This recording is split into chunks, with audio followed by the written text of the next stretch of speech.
अस्सलाम वालेकुम। आज का जो हमारा टॉपिक ऑफ डिस्कशन है वो है टारगेटेड ड्रग डिलीवरी सिस्टम। तो सबसे पहले हम चलते हैं आज के कंटेंट्स की तरफ।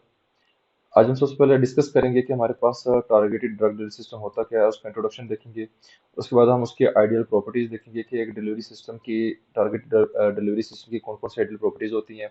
उसके बाद हम RES यानी कि रेटिकुलो एंडोथेलियल सिस्टम को और ऑप्शनाइजेशन को डिस्कस करेंगे। कैरियर सिस्टम के बारे में पढ़ेंगे और एट द एंड हम अप्रोचेज देखेंगे जो कि इस ड्रग डिलीवरी सिस्टम के नतीजे में आती हैं। तो सबसे पहले हम अपना वाई क्लियर करते हैं कि हम इस ड्रग डिलीवरी सिस्टम को पढ़ क्यों रहे हैं। तो बेसिकली जो हमारे पास टारगेटेड ड्रग डिलीवरी सिस्टम है उसका मकसद यही है कि हम जो हमारे पास जो डिस्ट्रीब्यूशन ऑफ ड्रग है उसको हम कंट्रोल कर सकें बॉडी के अंदर, यानी कि हमने कितनी देर में जो कितनी क्वांटिटी के अंदर ड्रग को एक स्पेसिफिक साइट के ऊपर रिलीज करवाना है, उस रेट को कंट्रोल करने के लिए हम जो है वो जो हम ड्रग ड्रग ड्रग टारगेटिंग करते हैं और इस डिलीवरी सिस्टम को बनाते हैं।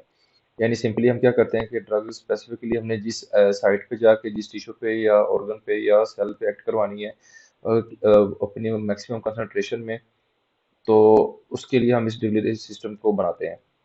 और कितने डिजायर्ड टाइम में वो थेरेप्यूटिक रिस्पॉन्स चाहिए वो भी इस डिलीवरी सिस्टम के नतीजे में ही बनता है।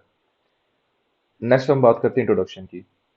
तो अगर targeted drug drug delivery system की बात की जाए तो इसके अंदर हमारे पास क्या होता है कि हम ड्रग को एडमिनिस्टर करवाते हैं बॉडी के अंदर और एक स्पेसिफिक टिश्यू और सेल के ऊपर ऐड करवाते हैं ताकि उससे हमारे पास जो थेरेप्यूटिक इफेक्ट है वो ज़्यादा मिले और उसका जो ड्रग का इफेक्ट होगा वो हेल्दी सेल्स या टिश्यूज के ऊपर वो कम होगा।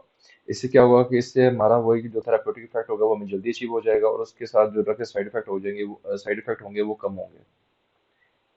नेक्स्ट अगर हम बात करें आइडियल प्रॉपर्टीज की कि एक हमारे पास टारगेट ड्रग डिलीवरी सिस्टम की कौन कौन सी एक डिलीवरी सिस्टम की टारगेटेड ड्रग डिलीवरी सिस्टम की कौन कौन सी आइडियल प्रॉपर्टी होनी चाहिए, तो उसमें हमारे पास सबसे पहले आती है कि हमारे पास जो हमारा वो डिलीवरी सिस्टम होगा वो नॉन स्पेसिफिक इंटरेक्शन नहीं देगा, यानी कि किसी भी बायोलॉजिकल कंपोनेंट के साथ टिश्यू ऑर्गन के साथ कोई भी किसी भी किस्म का इंटरेक्शन नहीं देगा।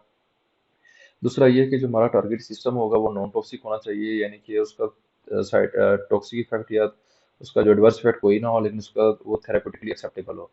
उसके अलावा जो है वो हमारी जो ड्रग है वो इजीली असेस हो हमारी टारगेट साइट पे, यानी कि जिस टाइम पे हमें हमारी ड्रग उस टारगेट साइट पे चाहिए वो डिलीवरी सिस्टम उसको इजीली डिलीवर कर सके।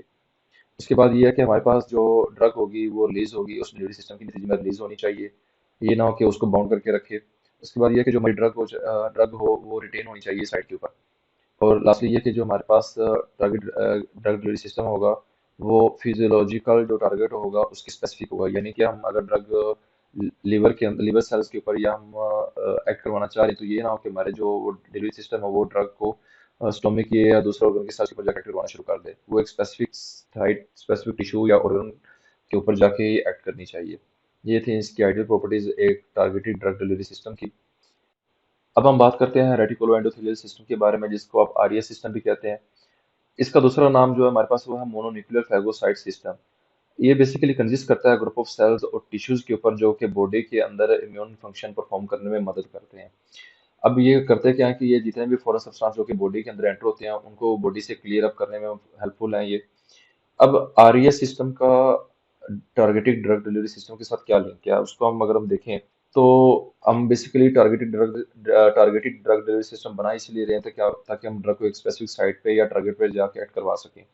तो जैसे ड्रग हमारी ब्लड स्ट्रीम के अंदर एंटर होगी तो ये सिस्टम फौरन एक्टिवेट होगा और वो ड्रग को कंसिडर करेगा एज अ फॉरेन पार्टिकल और ये उसके रिस्पॉन्स में क्या करेगा कि उसकी ड्रग की इफेक्टिवनेस को लिमिट ड्रग की जो एफिकेसी होगी उसको लिमिट कर देगा।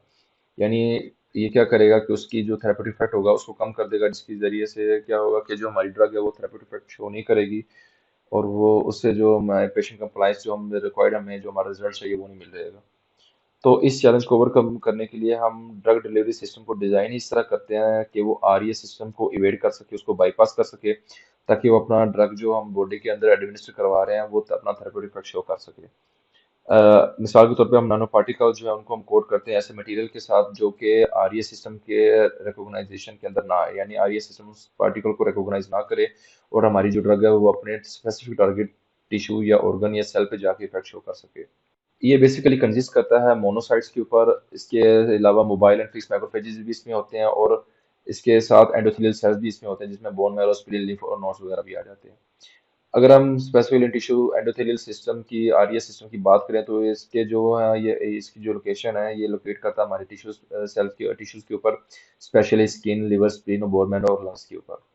अब हम बात करते हैं ऑप्सोनाइजेशन की।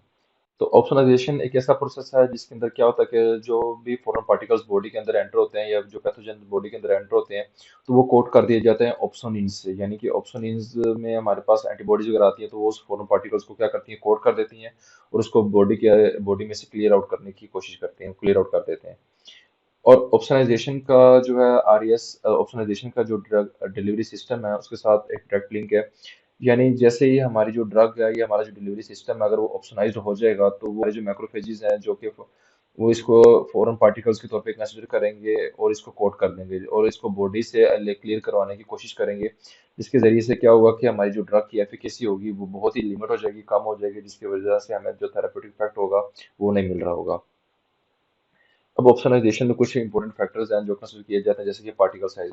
अगर तुम्हारे डिलीवरी सिस्टम का जो पार्टिकल साइज है वो 100 नैनोमीटर से कम होगा, ठीक है, तो क्या होगा कि वो ऑप्शन इन जो है उनको कवर अप नहीं कर सकते, यानी कि वो इजीली जो है इस सिस्टम को बाईपास कर सकते हैं। नेक्स्ट है सरफेस चार्ज। जो हमारे पास न्यूट्रल सरफेसेज होंगी हमारी जो ड्रग डिलीवरी सिस्टम की, तो उसके नतीजे में क्या होगा कि ऑप्शनाइजेशन के वो प्रोसेस से बच जाएंगे, यानी कि उसको इवेट कर देंगे। इसके बरक्स अगर हम पॉजिटिव या नेगेटिव की तरफ जाए, चार्जेस की तरफ जाएंगे, तो वो ऑप्शनाइजेशन के प्रोसेस के नतीजे में वो जो है वो बॉडी से रूल एलिमिनेट हो सकती है या हमारा जो डिलीवरी सिस्टम है वो फेल हो सकता है।